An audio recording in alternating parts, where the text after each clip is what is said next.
Coming straight out of Canton, 24/7, 365. From the Hall of Fame city, this is Uncensored Football.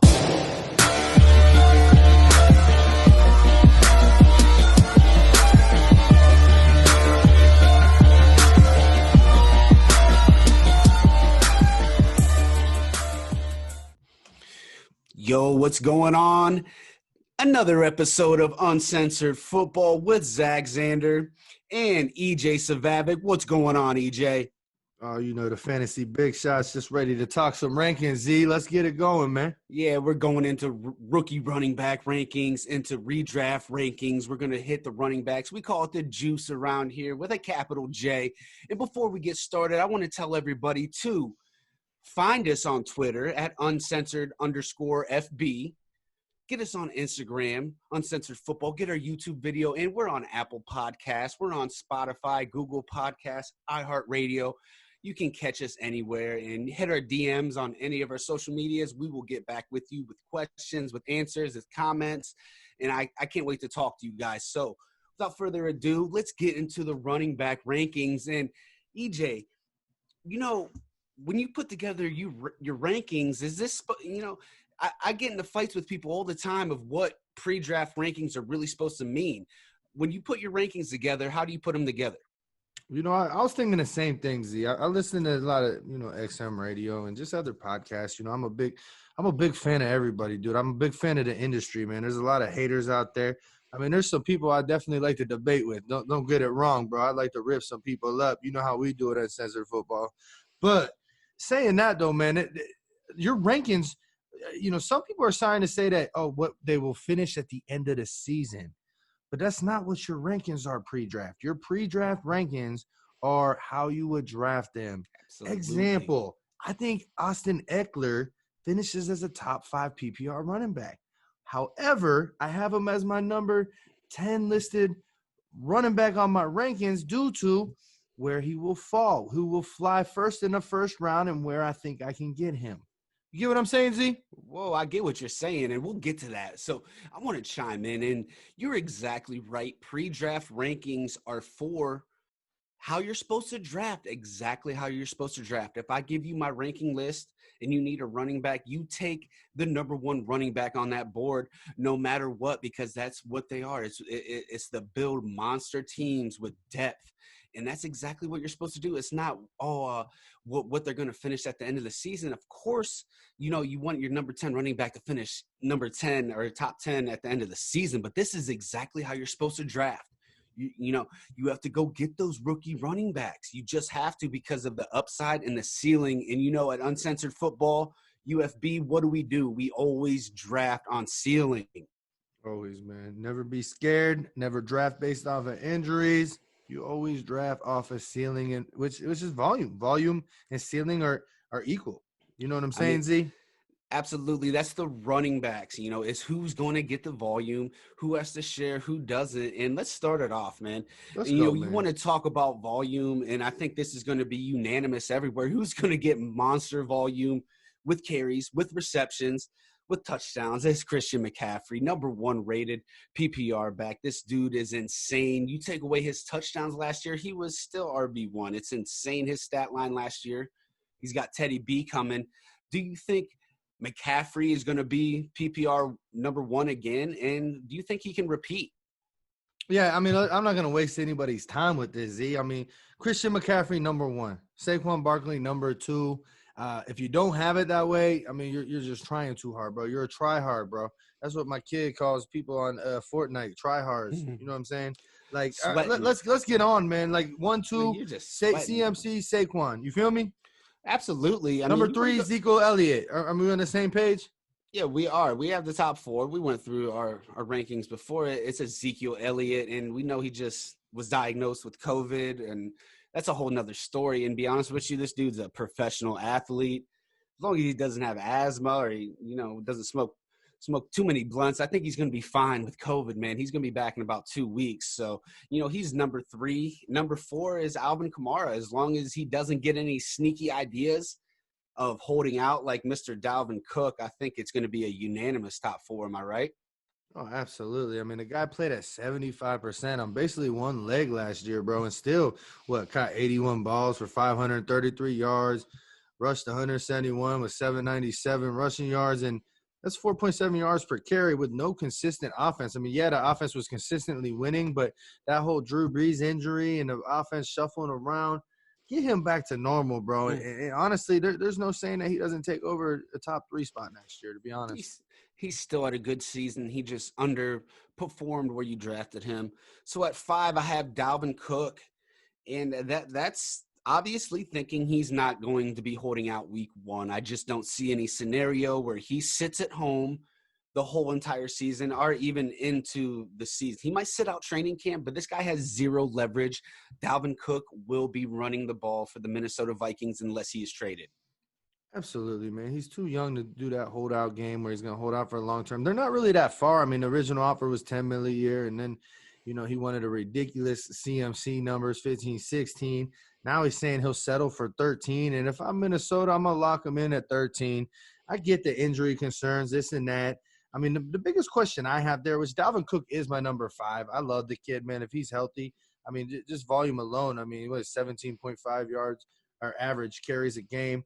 A lot of people give Stefanski the credit for his success, who's now in Cleveland.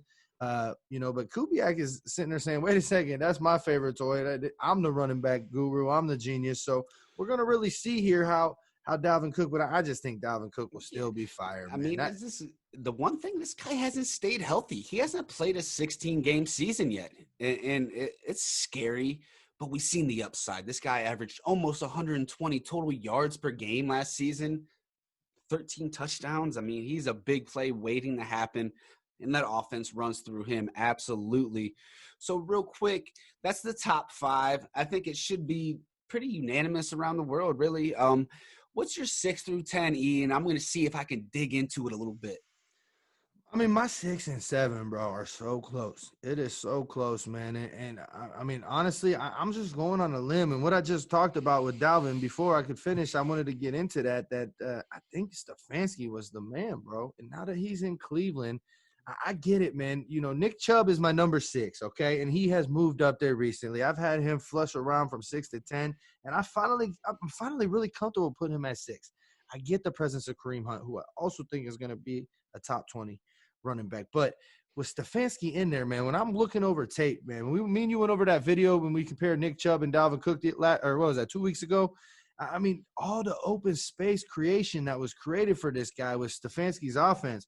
I'm talking even on the screens, running the ball, hitting different holes, mixing the offense up in so many ways that insert Nick Chubb there. We both agreed, like, gosh, damn, insert Nick Chubb there is ridiculous.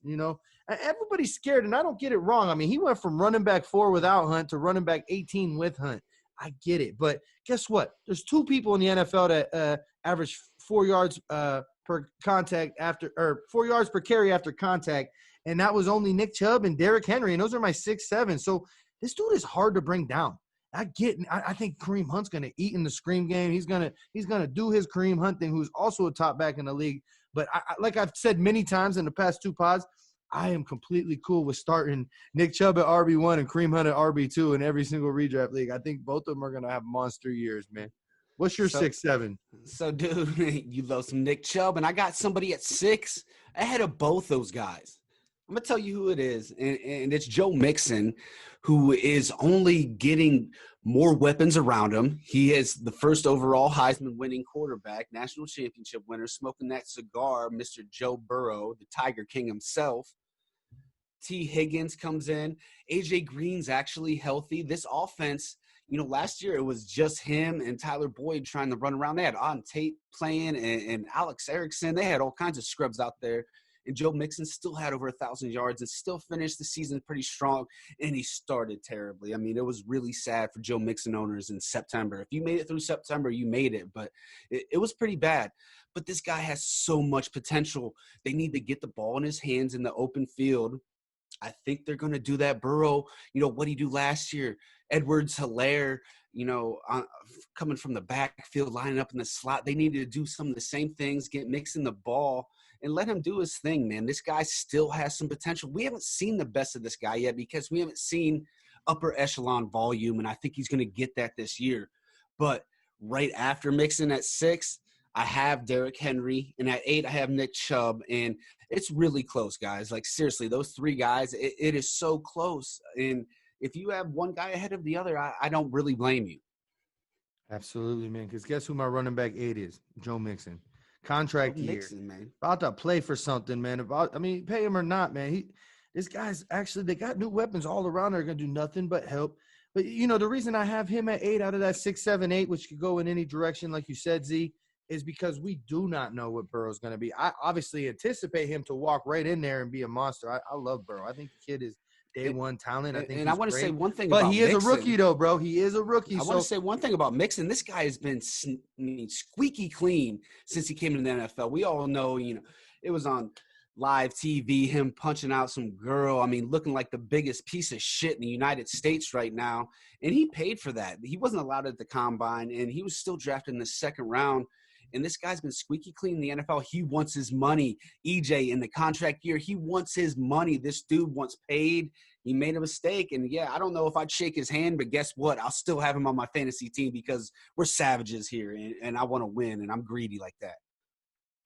Absolutely. But, hey, let's move on. We have the same 8 with only a little bit of, Mixon. I have him a little bit higher.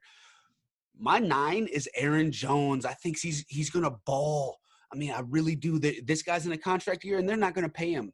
They drafted EJ Dillon to take his place in 2021, so they're going to get their money's worth out of the former 5th-round pick, and they're going to let him, skate on downtown and let EJ Dillon take that show over. But, 2020, this guy in redraft is an RB1 certified. After him, I have Josh Jacobs. So who do you have at 9 and 10, and what do you think about my Josh Jacobs at 10? Well, no, I got Josh Jacobs at 9. I mean, the offense is going to run through him. And that's one thing we can guarantee. We don't know how good Mariota is going to be or Carr, whoever wins the position.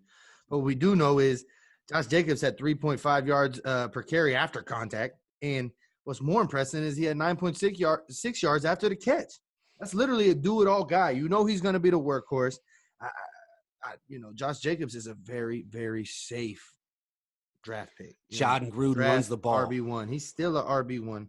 And then at 10, no, I'm different, man. I got Aaron Jones all the way at 14 because I got mixed feelings about it. I know they're going to run the ball, but I'm telling you that, LaFleur wants to be Shanahan, man. He's getting these running backs, and I don't know. I mean, listen, if that guy Aaron Jones has the type of year he had last year on his contract year, what kind of numbers do you think he's going to be demanding? You know what I'm saying?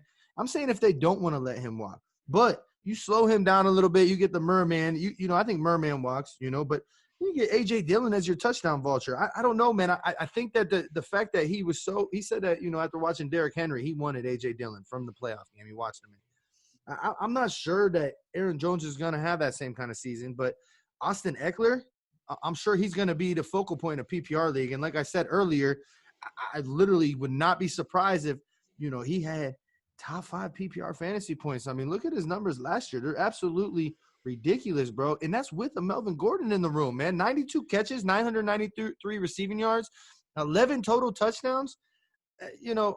That's ridiculous, bro. And that's with Melvin Gordon. Melvin Gordon is no longer there. Now, I don't think Justin Jackson has the most elite hands I've ever seen or anything like that. And, Joshua Kelly is in the room. I think all 3 will be involved, but there's no denying that this dude will have over 100 catches at the end of the season.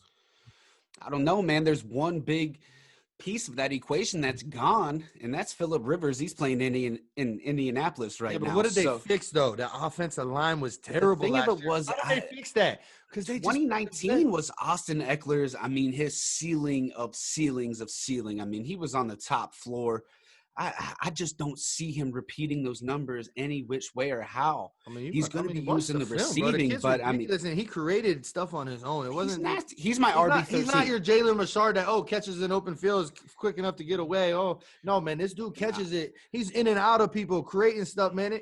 He still averaged 4.2 yards a carry in between the tackles. I like him. Don't get me wrong. He's my RB13. He is a big play waiting to happen. I just can't see him over Aaron Jones, who I think is going to be more of a depend. Yeah, he's not going to score 19 touchdowns again. No way.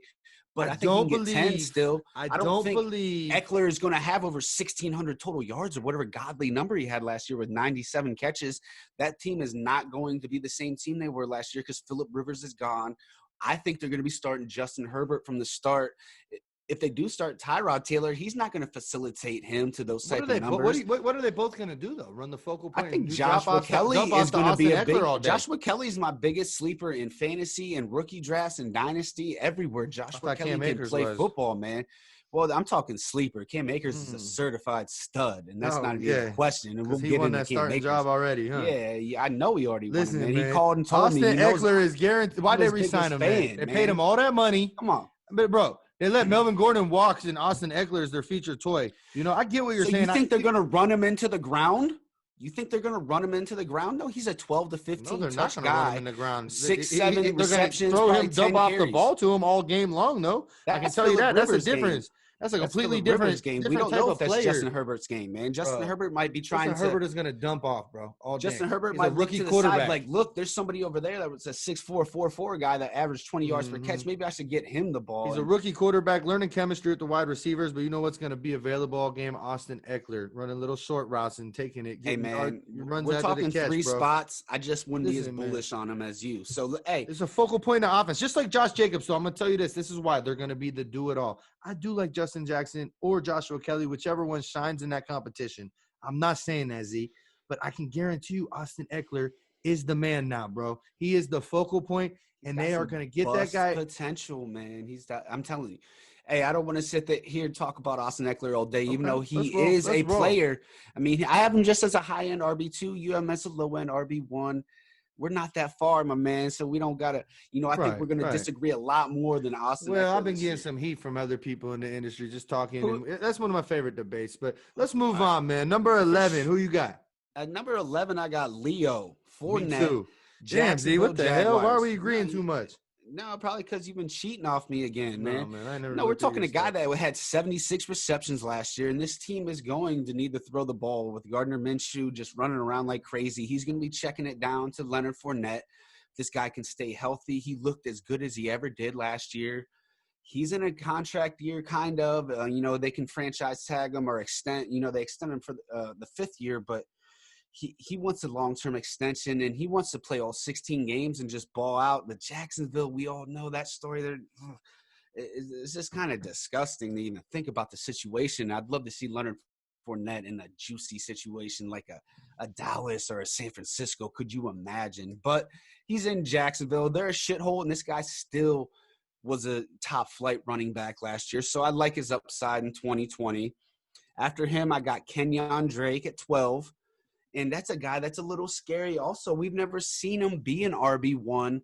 It's hard to put him in that category, but the way he finished 2019, it's got to get people really excited. They transition tagged him. They didn't bring in any other running backs. It's going to be his show if he can take it on. Absolutely, man. That's funny because I got Leonard Fournette at 11.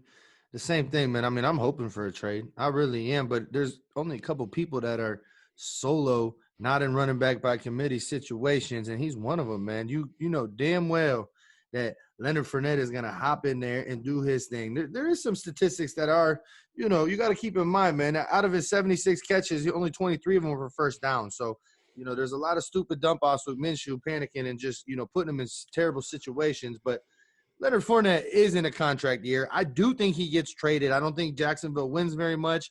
They're already selling house. I think they're going to get all the value in the rebuild. And Leonard Fournette really could end up in a juicy situation and win a lot of fantasy championships. And then I have Kenyon Drake, man.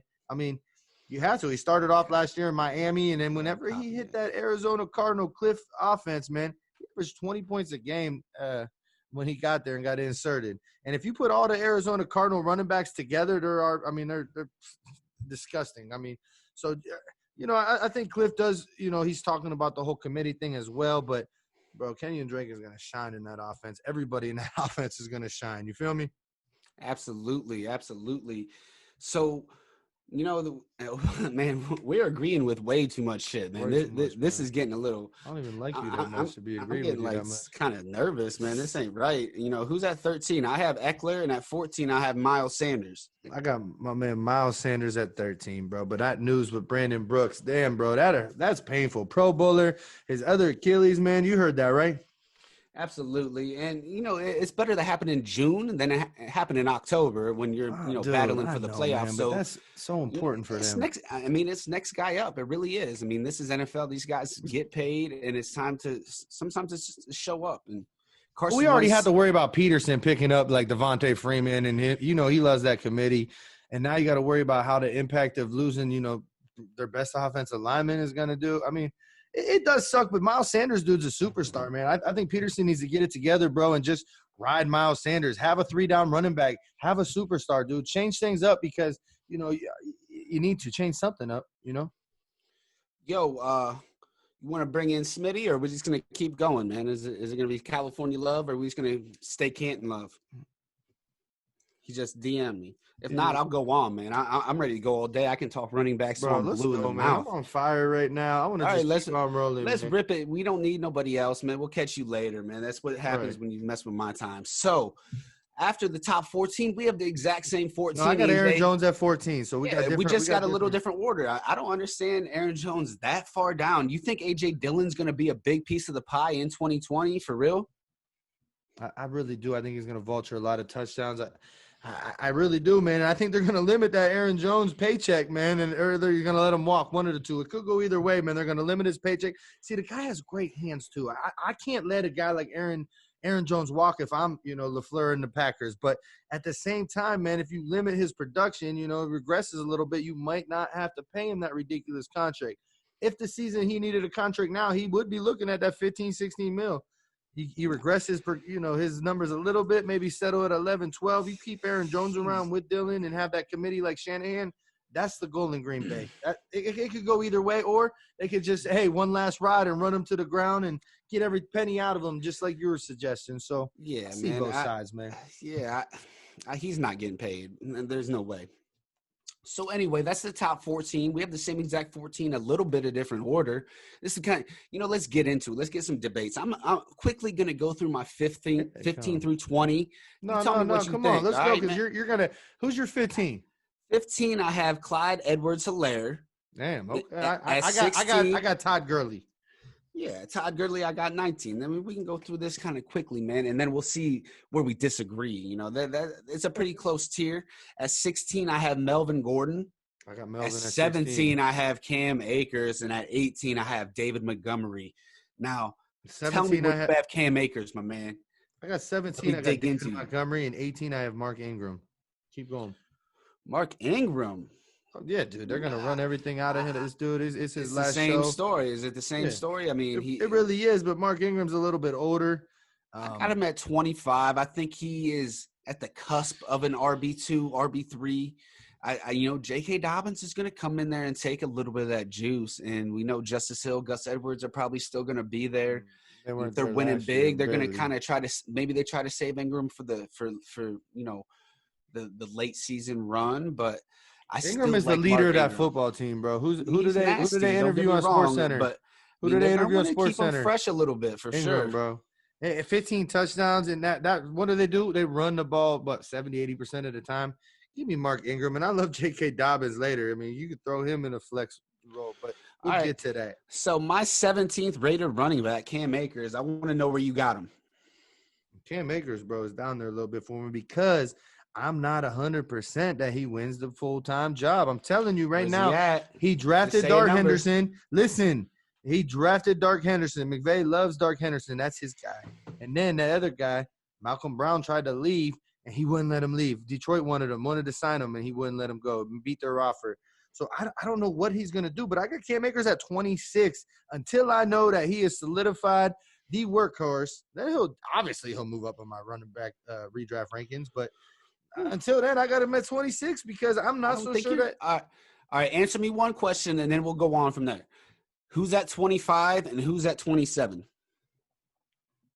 25 is Sony Michel, and that's if he's healthy and if not on the pup list. And Yeah, Ben, you that know he just had a surgery, right? I do. That's what I said, man. I'm waiting to see, man. We're talking early rankings. He could be completely fine. If not, he's gonna move down.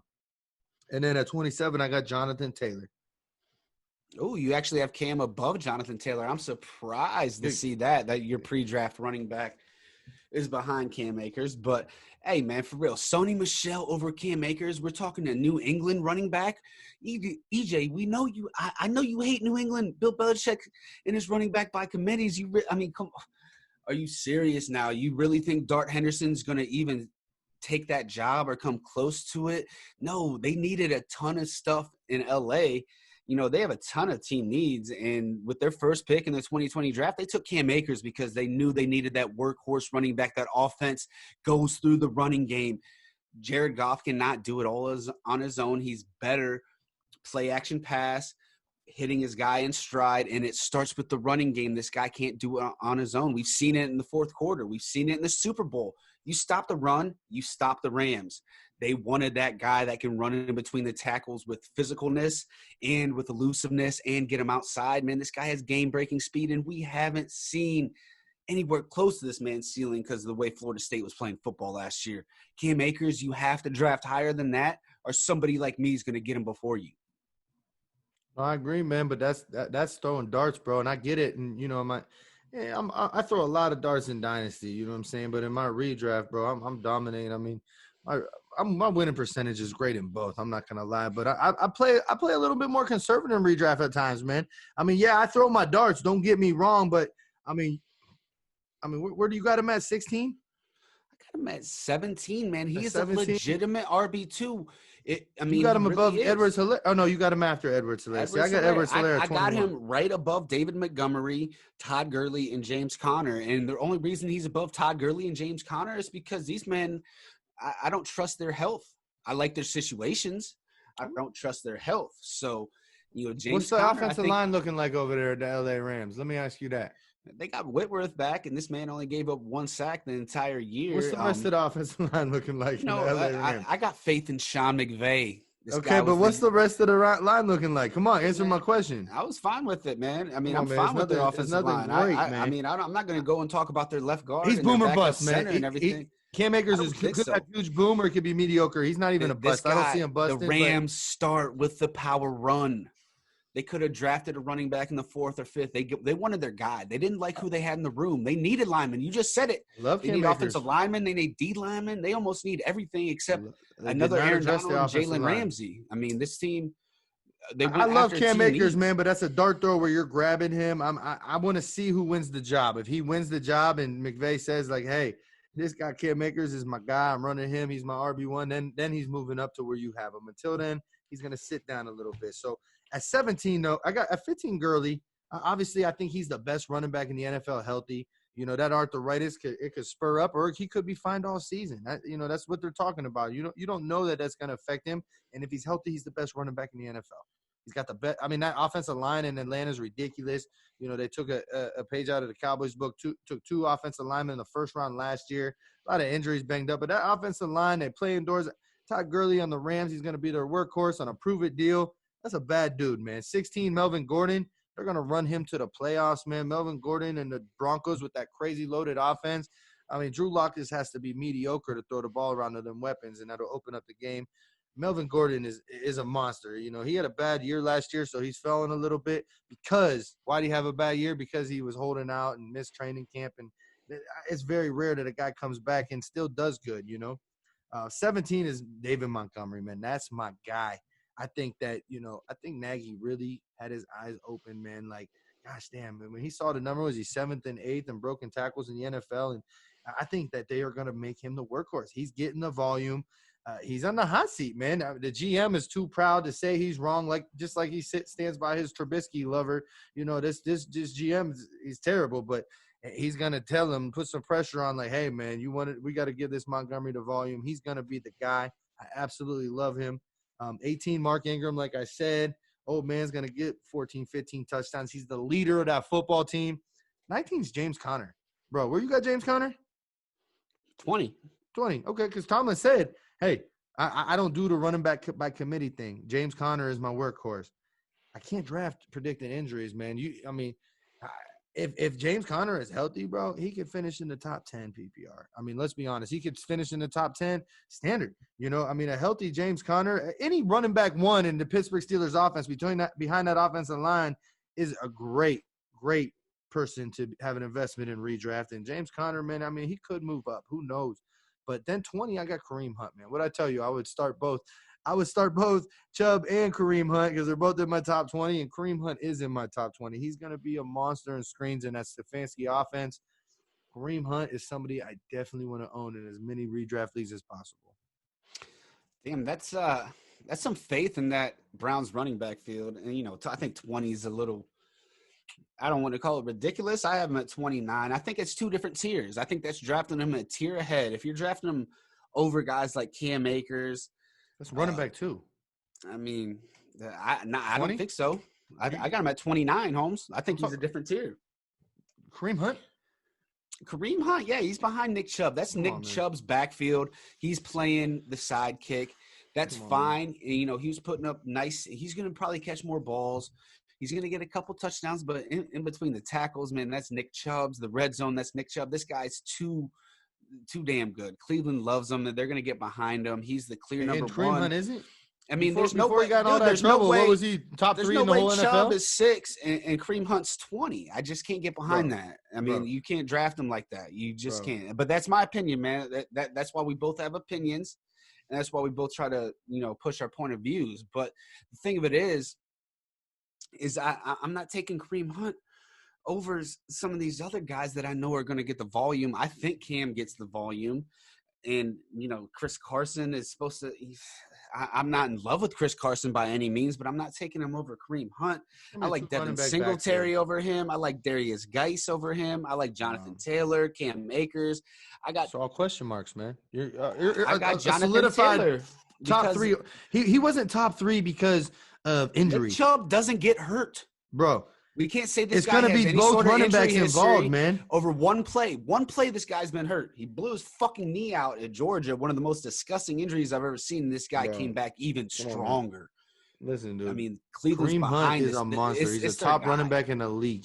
All right, what about, he's going to be when he came back last year, how many catches a game was the guy having without practicing? You want to talk about a question mark? What about Kareem Hunt can't stay out of trouble? That's one thing that ding, ding, ding. The first valid point Z had on Kareem Hunt in this episode today. Yeah, okay. You're going to draft scared that he might get in trouble. I get it. Okay, that's fine. No, you can say you're going to fade him because of that, but talent? RB20. Talent, Kareem Hunt is a monster. Stefanski, what does he do? Volume. Stefanski's a master of screens. Open space. I know. Come on, man. Kareem Hunt is a dog, bro, and he's in a perfect situation to shine, and he's going to leave next year and get his own job somewhere else and continue to be a top running back in the NFL. Unless, you're right, he gets in trouble. Let's move on. 21, I got Edwards-Helaire. Just because I'm not sure Dame Williams doesn't, still have a major role. I think, obviously, Edwards-Helaire was handpicked by Patrick Mahomes for that offense. Does he just go into that Kareem Hunt role from before where he's the only guy in the system and, he shit on Spencer Ware out of nowhere? So he could do that to Dame Williams. Okay, that's a very, very good possibility. But Dame Williams was a big part of them winning that Super Bowl from Week 17 through the playoffs to the Super Bowl. I'm not so sure that he just completely fades Dame Williams. Who do you got 21, and what do you think about me having Edwards-Helaire at 21? I got a guy that, I'm putting a little bit of faith in this year, and it's Darius Geis because I think there's some special, possibility that he can be what we thought he was, coming out of LSU 2 years ago. This guy was breaking Leonard Fournette records, and, he's got the talent, and he's had 2 separate knee injuries, which, obviously always scare people. But I think drafting them, at RB21 is you have a little bit of risk, but not that much, not as much risk as you can get the reward from this guy. If, we don't know what he is. He has like one run in preseason and tore his ACL, and it was like a 45-yard run. This guy could be elite. The Redskins are going to be better. I mean, they have to, right? They got AGG. Haskins looks like he's lost some weight, and then, they're going to give it a go. Ron Rivera, he's going to come in there and, play. They're going to play stout-ass D. And what do you do when you play D? What Riviera, he runs the fuck out of the ball. This guy's old school from the 80s, Chicago Bears player. He's going to want to see what he has in Geis, and he's going to want to see what he has early. Are they going to need to build around this guy? AP's there, but I think he's just going to be piggybacking on some goal line carries. And, I'd like to see him get shipped out mid-season and maybe a contender with an injury. But Darius Geis, I think you're going to be boom or bust with him, but drafting him as RB21, it's a pretty safe boom or bust. You don't have that much to lose. You're drafting him in like the 6th, 7th round as an RB, possibly 2, but you can probably get him running back as an RB3, bro.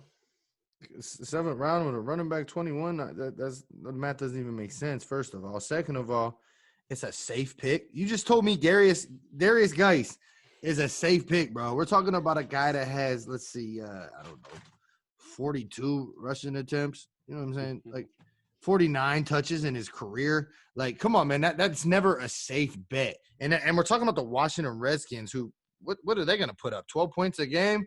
What did he do, man? Get the hell out of here. That's a safe bet. Plus, Rivera, man, that guy is terrible at running backs, man. What is he going to do, man? I mean, he had CMC, but he held him back and didn't want to work him too much. He thought Jonathan Stewart was better than D'Angelo Williams in his prime. I mean, that dude's a freaking idiot, dude. I can't stand him as a coach. If I'm Washington, I'm not happy. I'm not thrilled. I could care less about this guy. Darius Geis says there's a lot of other names in the room, too. You know what? Let me see it first, because I got Geis at my ranking number 34, bro, because that's where he should be, between 27, 28, and 38, bro. It's ridiculous to put a guy like that in your top 25. He's got 49 catches. I get it, but this was 3 years ago when he was 1B to Saquon Barkley's 1A. Get out of here with a safe pick. Geis does not belong that high up there. And so why? Again, you're taking a risk again. I get it. You want to take. Why is he not safe? Redraft. Why is he not safe?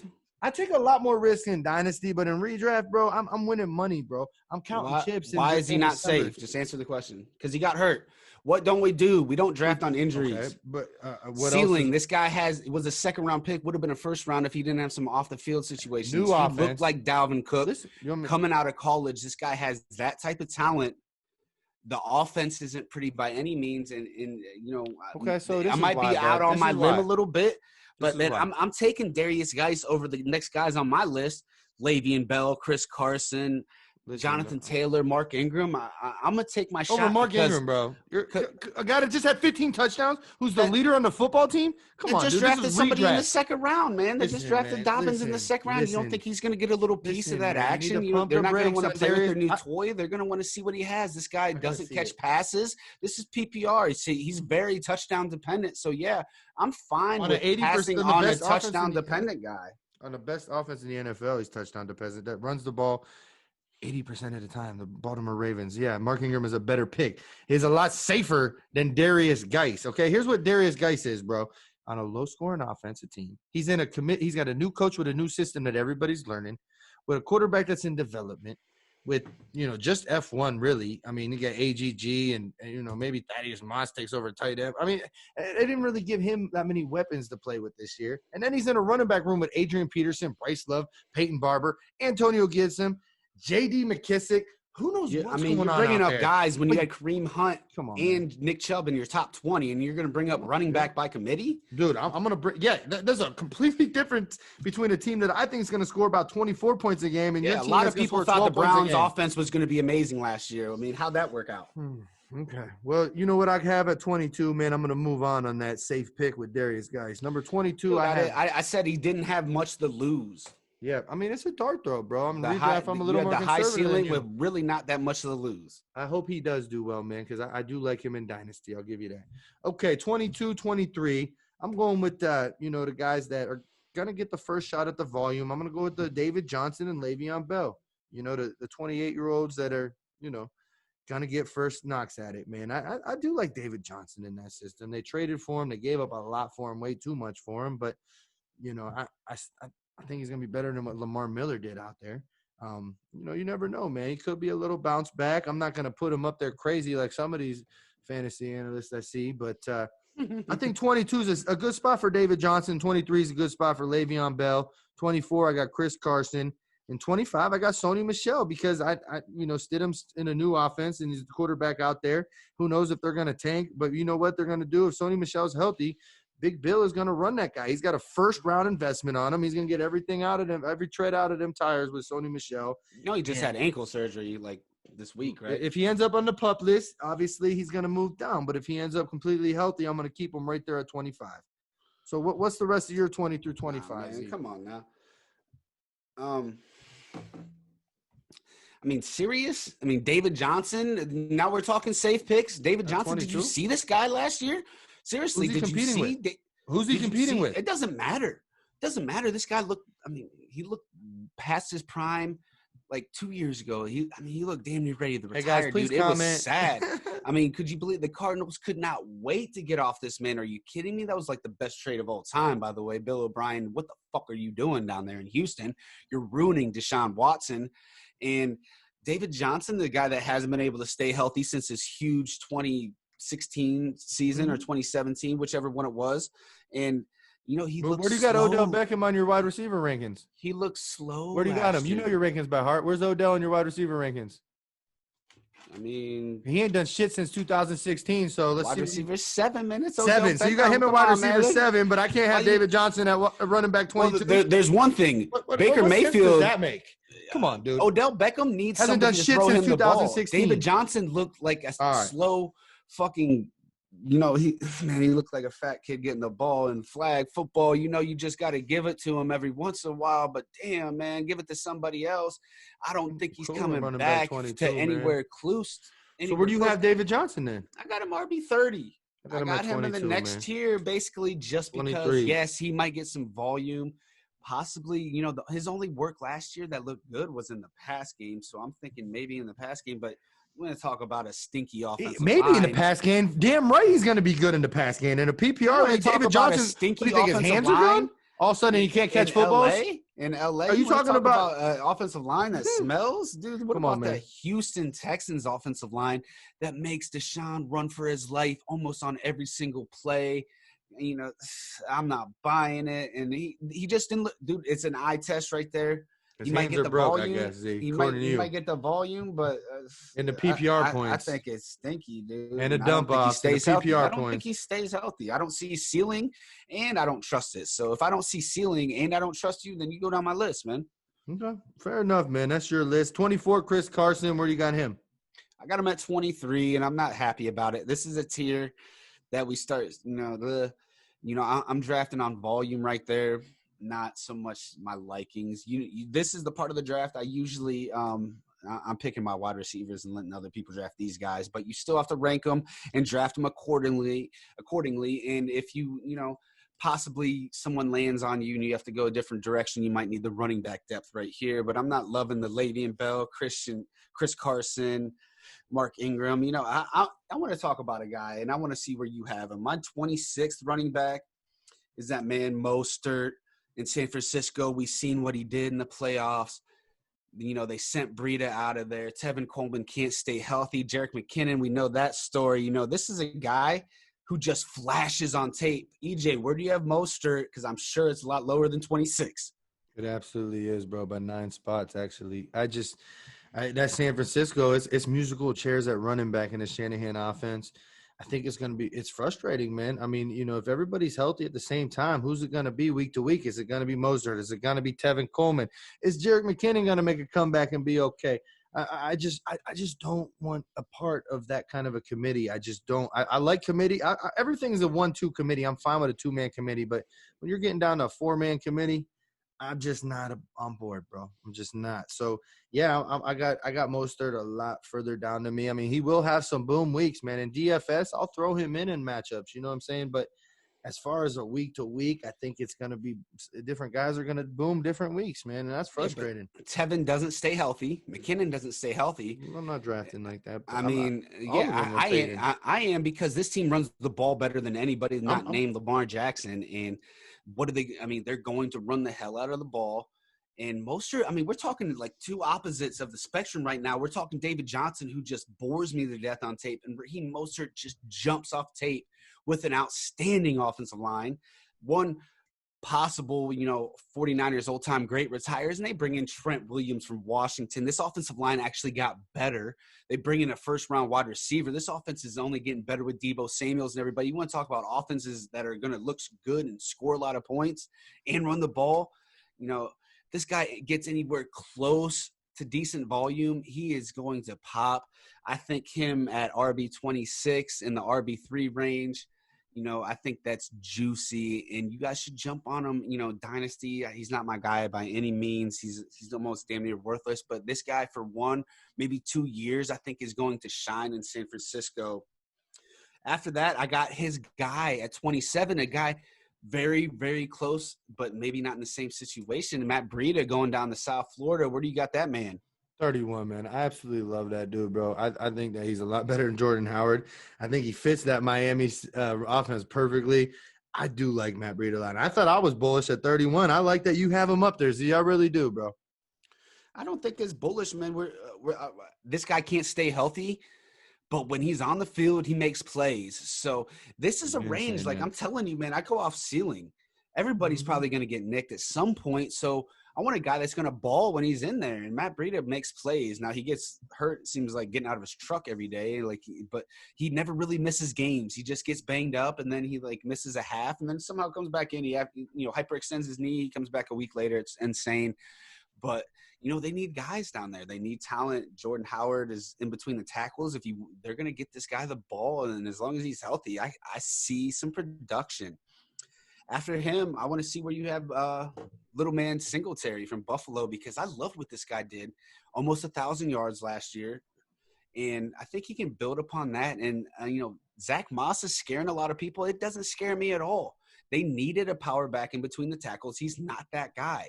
That's fine. He's a 12 to 15 touch guy every game. And that's going to keep him fresh. He has elite elusiveness. He doesn't have the game-breaking speed. He can catch the ball. He's good on screens.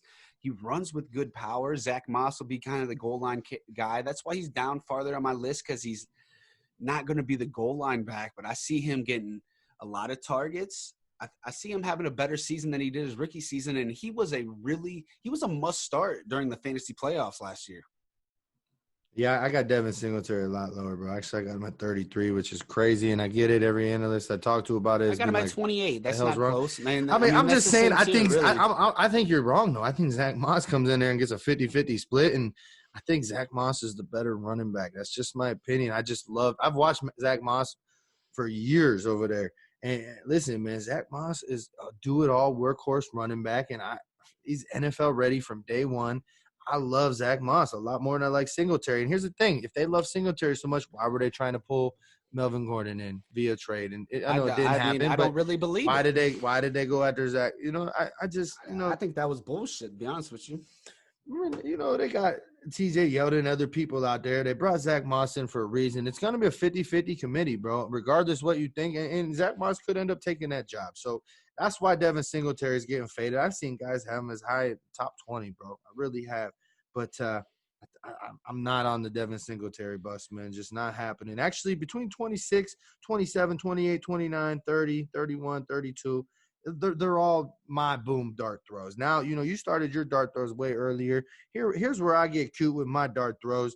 You know what I'm saying? I got, 26, I got Cam Akers, 27, Jonathan Taylor, 28, James White, who will catch a lot of footballs this year with the dump-offs in that Patriots offense. He will bounce back hard. And then 29 and 30, I got DeAndre Swift, followed by Kerryon Johnson, because I love that 1-2 punch. I think that is a filthy 1-2 punch. I'm not sure Kerryon Johnson is a great running back. First of all, everybody's acting like Kerryon Johnson is just going to disappear and just sit there on the bench. Dude, Kerryon Johnson can ball, bro. And him and DeAndre Swift, if you give them both 15 carries each a game, bro, that's nasty. That's nasty. I like both of them as boomers. Man, DeAndre Swift and Kerryon Johnson, man. Now we know Jonathan Taylor could ball out too in his committee with Marlon Mack, who I got, Jonathan Taylor 27, Marlon Mack at 35. Marlon Mack isn't disappearing either. Marlon Mack is a hell of a running back. It is awesome 1-2 punch.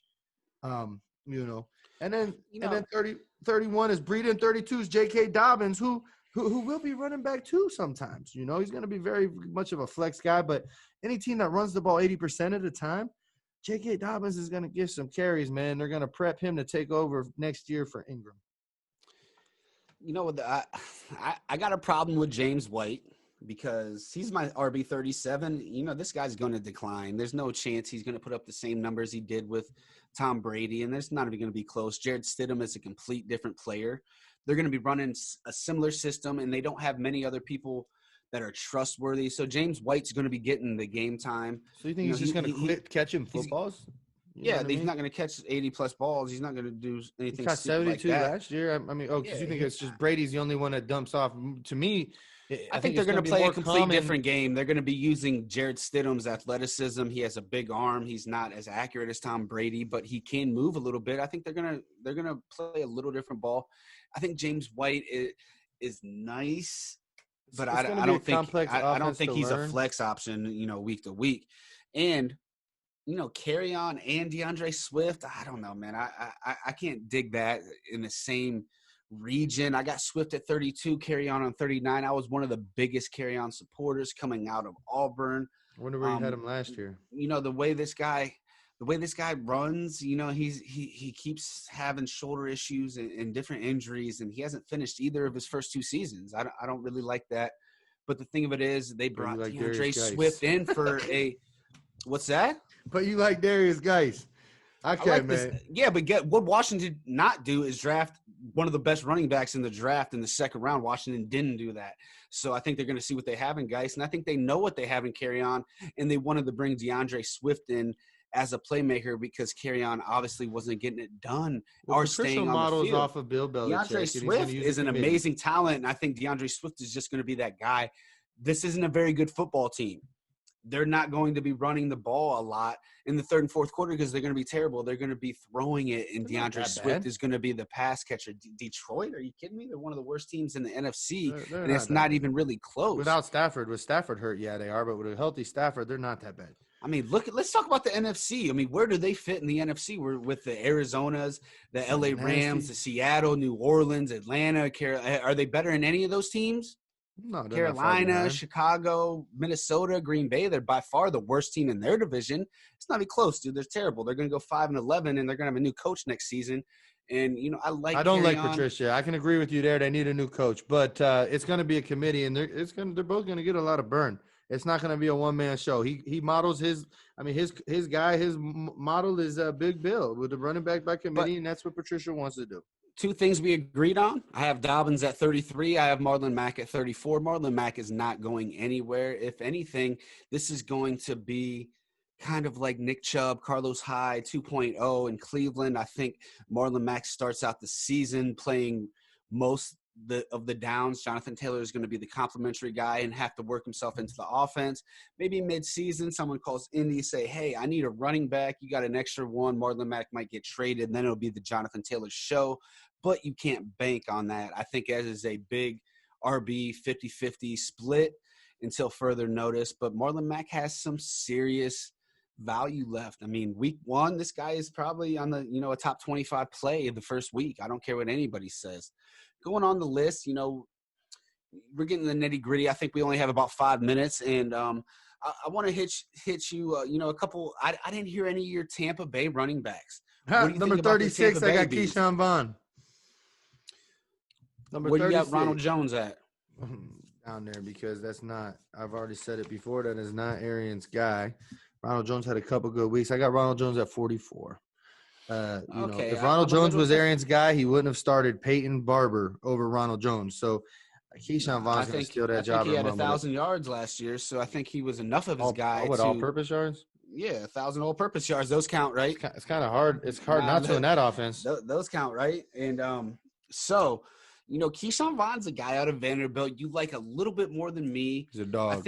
I think they have they have a specific game plan that they're going to be playing Keyshawn Vaughn and they're going to be playing Ronald Jones. Ronald Jones is superior in between the tackles.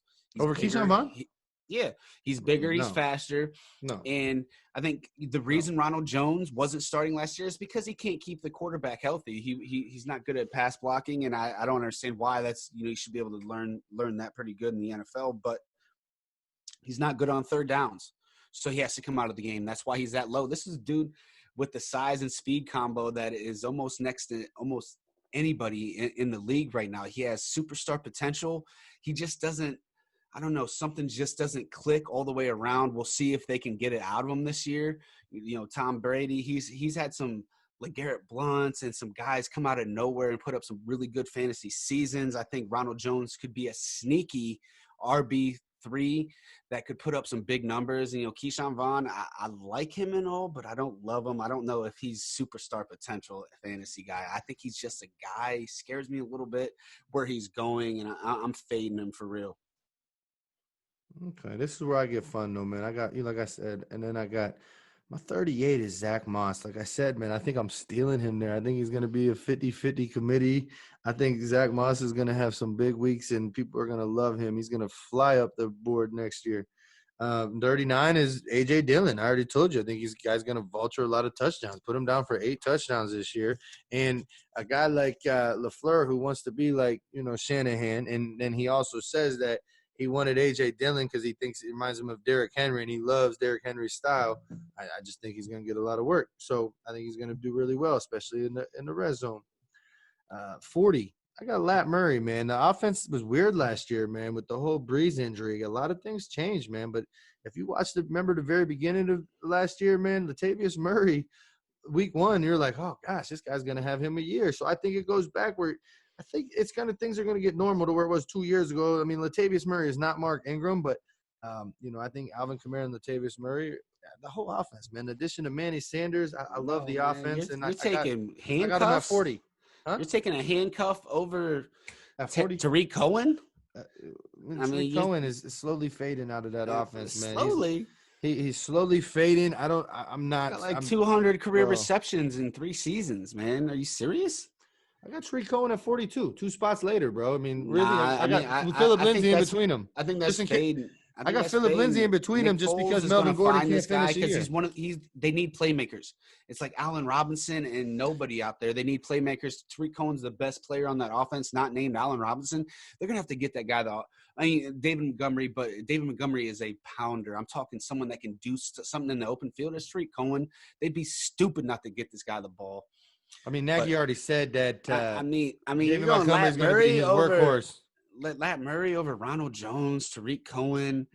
I mean, I got Lat. He's a handcuff, bro. It's an offense that's going to put up 28 points a game, bro. It's going to be a top 5 offense in the NFL. He's going to catch 65 passes. We're talking someone that's not going to get any production. Who? Unless Alvin Kamara gets hurt. I mean, I'm not buying it. Alvin Kamara is not a workhorse, bro. If you haven't known, Alvin Kamara is a running back committee. He's a workhorse fantasy. There's always player. Another guy in there with Alvin Kamara. That's how Peyton does things. Okay, I'll take the guy on the offense scoring 28 points a game with a consistent. Yeah, Latavius Murray's going to have a decent season, man. He's going to be a perfect running back 40 rank. 41 is Philip Lindsay because, you know, I love Melvin Gordon in Denver. I was just raving on him, this and that, but what is Melvin Gordon not doing? That's finished football seasons. So if he does go down, man, Philip Lindsay will be lovely in that offense. You know, I do like Philip. That's why at 41 he's perfect. Then your boy Cohen's at 42 because he will catch some footballs, but he's not going to get nowhere near the volume and the hype he had last year at this time. So 43 is Dame Williams. 44 where do you got is Ronald Tevin Jones. Coleman? You don't like Mostert. Where do you have Tevin Coleman at? I got 44 Ronald Jones, 45 Jordan Howard, and 46 Tevin Coleman. So you don't like nobody for the best rushing team, not named Lamar Jackson's team. You don't like none of the running backs. Bro, when I was a kid, I didn't like musical chairs, and I sure as hell don't like it with my fantasy running backs. That's still when you don't pass on like instant value right there. I'm not buying that one. So, you know, it's a good list though, man. I'm not gonna hate it up and down. I love it. We got different views, man. We got different views, and it happens because we're not too. Listen, you're hating on me, Alvin Kamara, and Latavius Murray. It's a 2-person running back by committee. Shanahan uses like 4 or 5 running backs. Wilson. I mean, there's a bunch of people out there, bro. That's a much. I'd rather be in a 2-person running back by committee having Latavius Murray at 40 than, you know, Tevin Coleman at 46, where there's 4 or 5 other running back, and every week a different guy's gonna boom. Like I said, I'm gonna throw him at DFS for cheap. But you know, besides that, man, I am not playing that headache. You know what? I'll take the value because it has high potential. You know, if something does happen to Mostert and Tevin Coleman can actually stay healthy for a couple weeks, He's going to get that volume, and we can see what he can do in that offense when he has the volume. He had a 4-touchdown game. Yeah, it gets kind of nerve-wracking, and that's why you like him as your flex and your RB3 and your flex and so on. You don't want him as your RB2. You don't draft him like that, but I want guys that are going, that have an opportunity to pop. And you mentioned a couple of the rookies, the Zach Mosses. You passed, I didn't hear nothing about Joshua Kelly. Even in redraft, I think there's a big role for Joshua Kelly. He's more talented than Justin Jackson, and Austin Eckler is not going to catch 10 passes a game and get 20 rushes. They're going to have a running back in that mix. They like to split Austin Eckler out. So I think Joshua Kelly's that guy for real. He's my RB40 or RB43. And you can get him late, and he has superstar potential. If something would ever happen to Eckler, they'd have nothing else but him.